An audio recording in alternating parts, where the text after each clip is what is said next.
You've got a lot to do. Wouldn't it be nice to have a little less on your mind? Eide Bailey can take the pressure off your day-to-day accounting, taxes, data issues, and other business needs. What inspires you inspires us. This is the Ebb and Flow podcast with Eide Bailey, where you'll find inspired insights on forward movements in the middle market. Now let's get to the show. Hello and welcome to Ebb and Flow. I'm your host, Clinton Larson, and today we are going to be talking about burnout. And joining me to help navigate this topic is Kelsey Buell, founder of the Burnout Prevention Project. Welcome to the podcast, Kelsey. Clinton, thank you so much for having me. I'm happy to be here. And can you give our listeners a little bit more about your background in this area? Absolutely. So I spent a number of years as a corporate recruiter. And so what happened is in my role, I was interviewing, somewhere between 20 to 30 people a week. And what I found is as I interviewed more and more people, all of the interviews started to sound the same. There would be this point, probably about 30 minutes into each interview, where a candidate would just kind of lean back and they would say, I'm just really burned out in my job, or I'm just not connecting well with my team, or my job just really isn't meshing with my true gifts and talents. And so I kind of got into this groove of having conversations with people every single day about their burnout. And I'm a very positive, high energy person. And so what this led me to is this passion and this desire to help more people love their jobs, because I think that we spend so many hours every week and every year at work. It's really important that you love what you do and that it gives you energy instead of sucking the life out of you. So that's a little bit more around my background and why burnout is a topic that I'm so passionate about. It makes you a perfect person to talk about this today, because this is something that I feel like we're all hearing more about in organizations right now, employee burnout. And I'd like to start with just a simple definition of what we mean when we say burnout. Like, what are we actually describing? Absolutely. So it's a great thing to touch on because it's important to understand what burnout is and what burnout isn't. And I would say the actual definition of burnout is physical, mental, and emotional exhaustion. So some of the words I like to use when describing it is feeling depleted or feeling that sense of apathy about what you're doing. But burnout doesn't just happen overnight. Burnout actually happens by prolonged stressors. Now, these stressors could be in your personal life or your professional life. And if someone is experiencing a stressor or something that is giving them stress over too long of a period of time, that is what might lead to burnout. And so, there are many signs and symptoms that you could be experiencing burnout, such as maybe getting to work and just feeling drained the whole day, or maybe even having trouble sleeping or having headaches, or even feeling just a sense of emptiness and pulling away from others, or just kind of constantly feeling maybe more cynical. And so there's so many different symptoms. And I also like to share with people that it's important to not think of burnout as an end state. I like to think of it more as a continuum. And what I mean by that is every day we have an opportunity to either do things throughout our day that will help us move away from being burned out, or that will cause us to move towards being burned out. And so if we can find ways to avoid prolonged stressors, or ways to, again, continue to not be under pressure every single minute of our day, over time, that can really help us to continue to move away from burnout. So that's how, in a nutshell, I really describe burnout, is just that concept of being depleted, but also not something that happens overnight. It's something that happens when we have just continued stress. Some of the things you described there, the feeling drained, the lack of sleep, which I'm feeling very much right now. I have a 3-year-old and a 7-month-old at home. So that's very much part of my life. But to that point, these are things that, aren't new, so to say, in terms of just the grind of work and things like that. why is burnout in the spotlight right now? Why is this something that we keep hearing about and it keeps coming up? Well, it's a great question. I think we're all asking that question. I don't have a perfect answer for you on that, but what I do know is as life has gotten busier and busier, and as we've become more, I'll say in giving air quotes, connected over things like social media, email, all of the different ways that we can be connected. This overstimulation and this need to constantly be busy has really led us to this culture of feeling like we always need to be on and go, go, go. Otherwise, we are not successful. And so I think what's actually happened in the last couple of years is there's really, again, you've probably heard this term, we're in the middle of what they're calling the Great Resignation, where a lot of people are quitting their jobs. And a lot of studies are attributing it to burnout. But what I really think is happening is a lot of people have been on that pattern of go, go, go, constantly feeling like they need to be busy, but not necessarily being productive. And people are reevaluating their lives and recognizing that they're not going to deal with it anymore. And so I think we've hit this peak where all of a sudden, everyone is recognizing what they do want for their life and what they don't want for their life. And many people are finding that what they thought they want which was maybe to climb the ladder and to have this executive level job and be highly successful in that way, is actually maybe not resonating as much, because I know that there's a lot of even stuff going on right now with they're calling it kind of the gig phenomenon, where people are really looking for more gig type work where they can work when they want to work and not work when they don't want to work. And so we're in the midst of a huge change.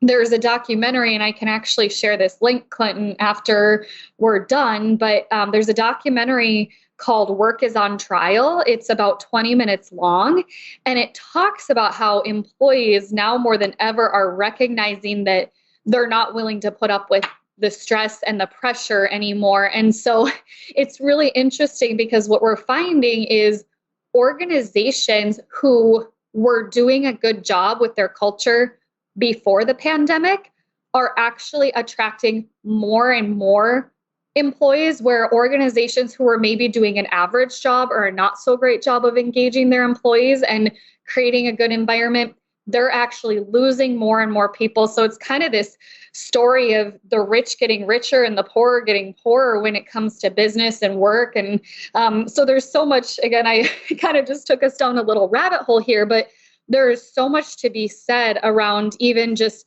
this burnout piece. But I really think that a lot of it is stemming from people just having a lot of time to reflect on what they truly want in life.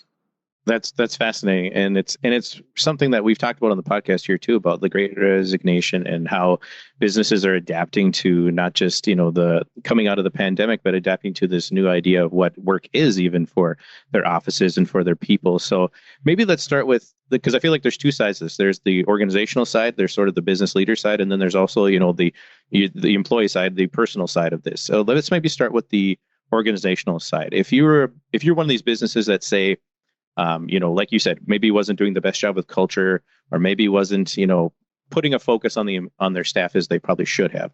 What are some of the things that they can do to help their employees avoid burnout or deal with the burnout that they have, and just make sure that they're building a culture that people want to be a part of? Absolutely. Well, one of the organizations that I partner with, the Predictive Index, they just put out a document called the 2022 State of Talent Optimization Guide. And they surveyed all of these CEOs and asked them one of the questions they asked is, what was the number one driver of people leaving? And the number one reason why the statistic is 1 out of 5 people left their jobs in the last 6 months, the number one driver is inflexibility. And so inflexibility referring to work options and work hours. And so what's really interesting about that, and I've had a conversation with a number of leaders about this, is I'm not certain that we know or that most leaders exactly know what to do when it comes to giving their employees flexibility. And I think the only way that leaders can start to figure out what that truly looks like for their employees is by asking them, when you hear flexibility and you think about job flexibility, what does that mean to you?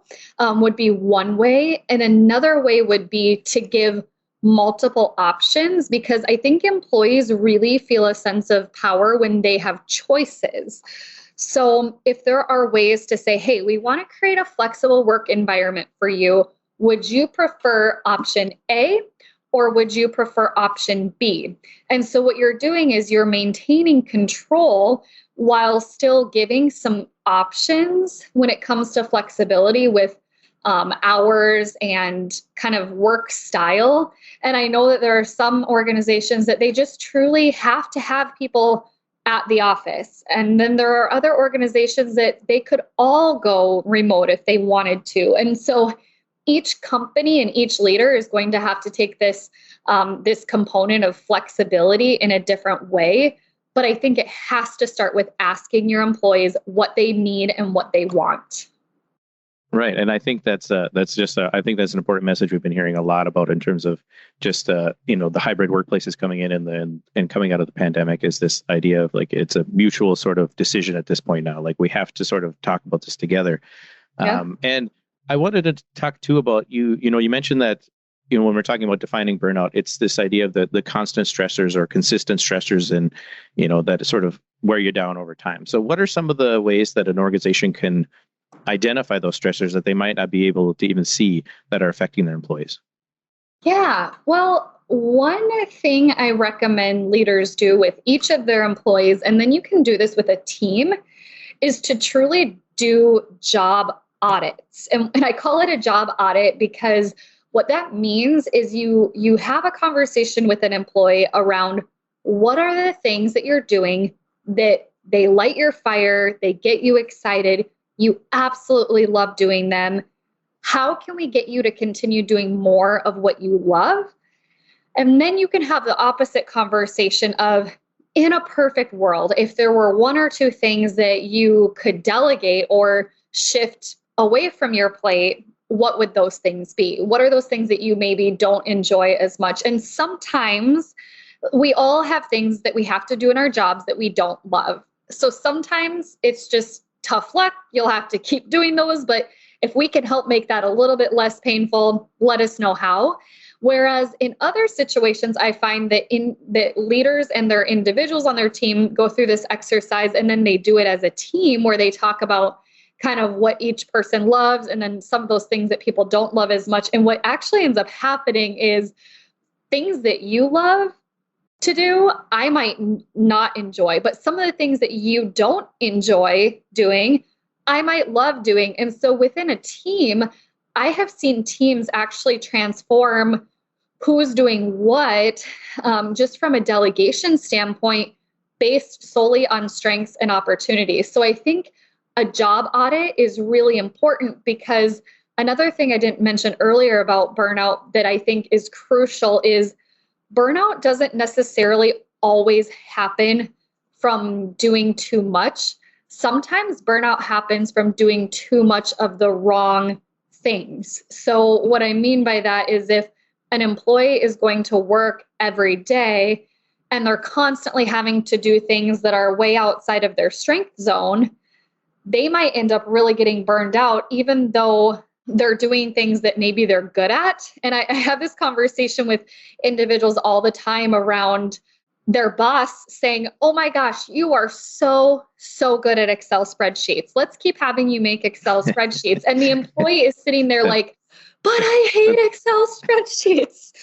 I was going to say, that's like my worst nightmare right there. Yeah, for sure. Yes, mine too. So anyways, again, that's very into a rabbit hole a little bit there, but I just think that's the first thing that comes to mind, Clinton, is just really auditing what is everyone doing? How can we make sure that people are continuing to grow, stretch, and do more of what they love? And if we can offload some of those things that maybe aren't in their strong suits, that's going to help retain my talent and keep them around longer. That's great. That's really interesting. And I think it's a great way for organizations to approach, a complicated topic like this is just, going directly to their staff and saying, okay, like you said, what is it? What are the things you love? What are the things you don't?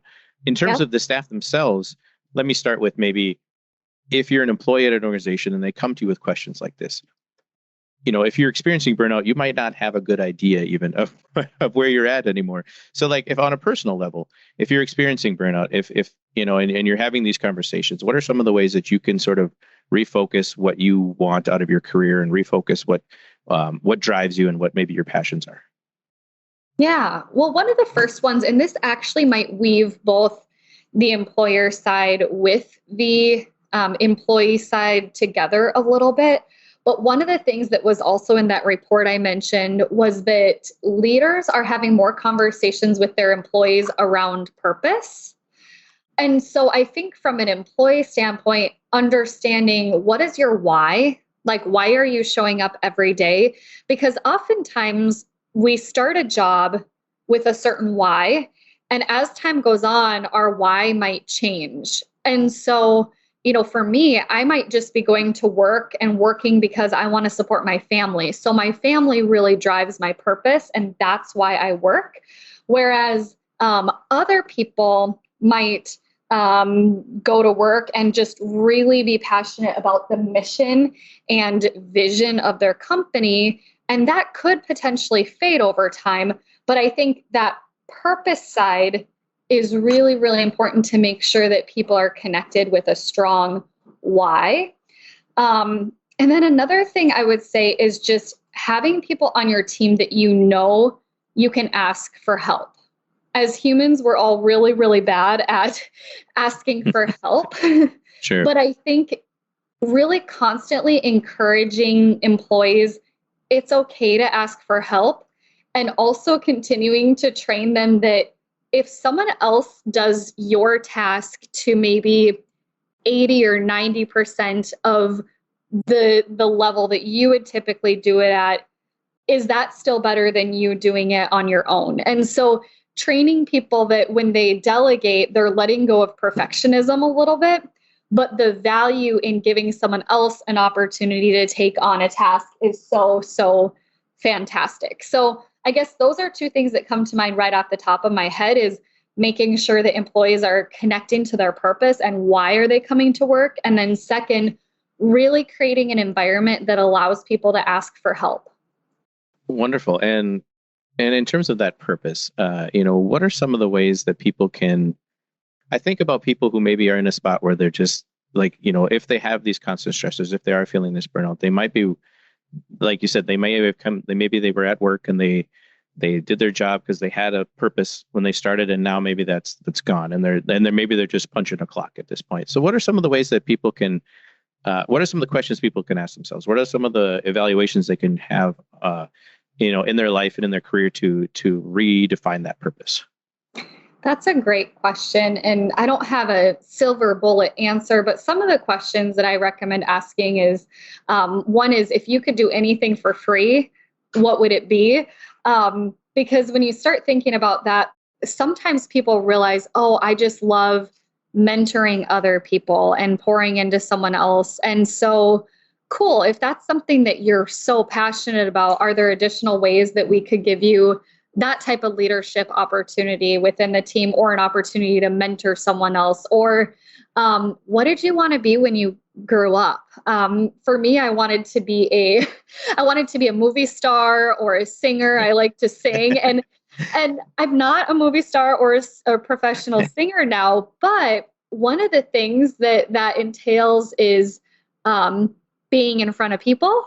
And so oftentimes in my job, I channel that passion through podcast interviews or speaking engagements that still give me similar energy. And so I think it's just about starting to ask yourself, like, what was my dream as a child? What do I love to do so much that I would do it for free? And then, really I say, why don't you create a happy list?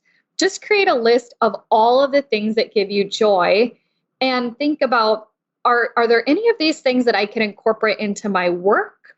Or if not, how can I use my work as a means to get to my dream. Like, for example, I know someone, his dream is to own this big farm and really do decorate and make this farmhouse like his dream home that he lives in eventually. And so he does a lot of like revenue generating things on the side.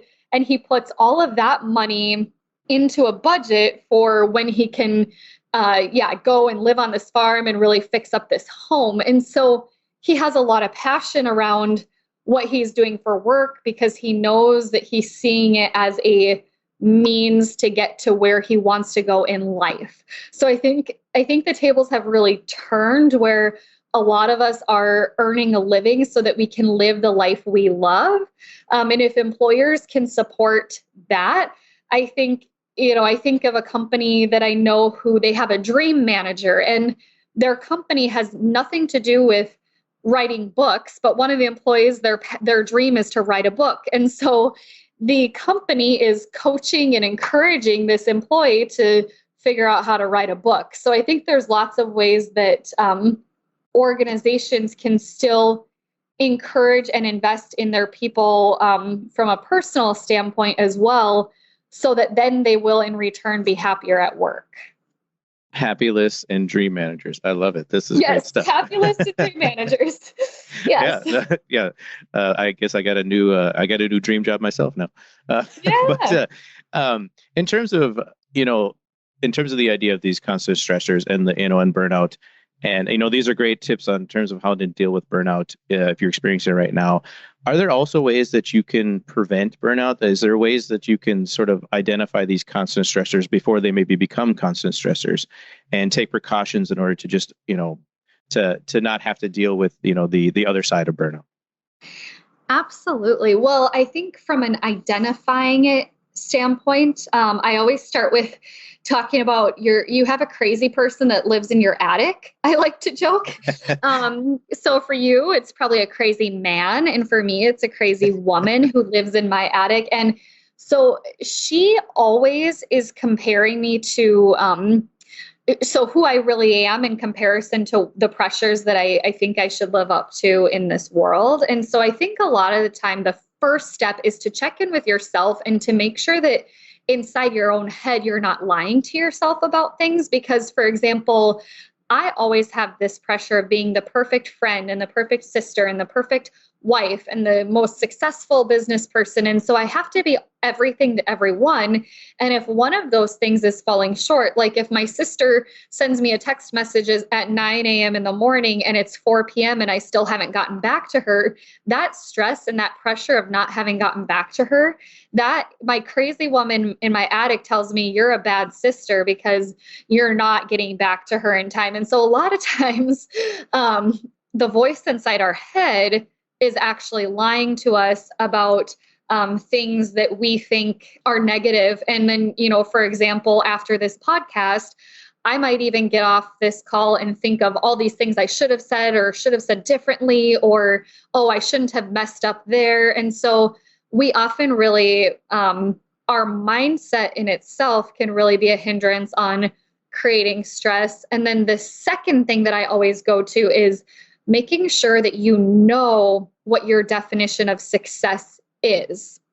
And so, for example, I always tell the story of my wedding dress for my wedding never showed up. So it was about 2 weeks before my wedding, and I had pictured myself walking down the aisle in this dress. I had pictured what the photos would look like in this dress. I had pictured what it would feel like kissing my husband for the first time in this dress. And my entire vision of my wedding day, I equated success to being in this one particular dress. Now, long story longer, I ended up getting a different dress that was more beautiful and about 10% of the cost of the original dress. And so it turned out to be this wonderful day. And all that mattered was being with my friends and family. But my initial definition of success was skewed. And so I think a lot of times we get caught up in one definition of success that isn't true to our reality. And so just making sure that you really are constantly evaluating what does success look like in this situation is really important. So the mindset thing is important. Tame that crazy person in your attic who's often lying to you. And then the second thing is redefining what success looks like to make sure it's not about lowering your standards, but it's more about just making sure that you're not setting an unrealistic bar for yourself that doesn't actually matter. This makes me think a lot about what business leaders are going through when they are, putting these sort of demands on themselves, and because like you said, a lot of business owners, they want to kind of do it all. They want to be successful, and they know they need to devote themselves, oftentimes wholly to that pursuit. So when you are a business leader who is, not only thinking about that for yourself and your own drive, but also trying to manage employees, how do you make sure you set an example that is healthy and that, is pointed in the direction that you want the company to go, but also not unknowingly adding more stress to your employees in terms of this drive to be, the ultimate employee or the best business? This makes me think of actually a podcast interview that we did on our podcast. I can't remember what episode it was, but it was one of our very first episodes. We interviewed, his name is Mike Zani. He is the CEO of the Predictive Index, which was that company I mentioned earlier that released that report. But he talked about what's on the back of your t-shirt and this concept of we walk around the office and we know in general what people think of us and kind of our reputation and how people are feeling. But it's really important to be open enough to understand, like, what do people say when you're not in the room? What are those things that are on the back of your t-shirt that you might not know about yourself? And so I think as a leader, it's crucial to be constantly understanding who you are and how you impact others. Because some leaders are very self-aware, whereas other leaders don't realize that their determination and drive for success is actually driving their team into the ground. It's so easy for leaders to have such a tunnel vision and focus on the goal that they forget to take care of their people. And at the end of the day, if your people are taken care of, they will take care of you and the business. And if you have happy employees, you'll have happy customers. Right. And happy customers and happy employees. That is always the goal of any business. I would say, the big picture, that is always the goal. So, and you mentioned before that you're not a singer, but you do host a podcast. You do get to talk to people that way. And your podcast is called Work Redefined. Do you want to talk a little bit about that, in case people want to, dive even deeper into this topic? Absolutely. Yes. So I'm thinking based on the demographic of this audience, people listening in right now would really love our season 1 of our Work Redefined podcast.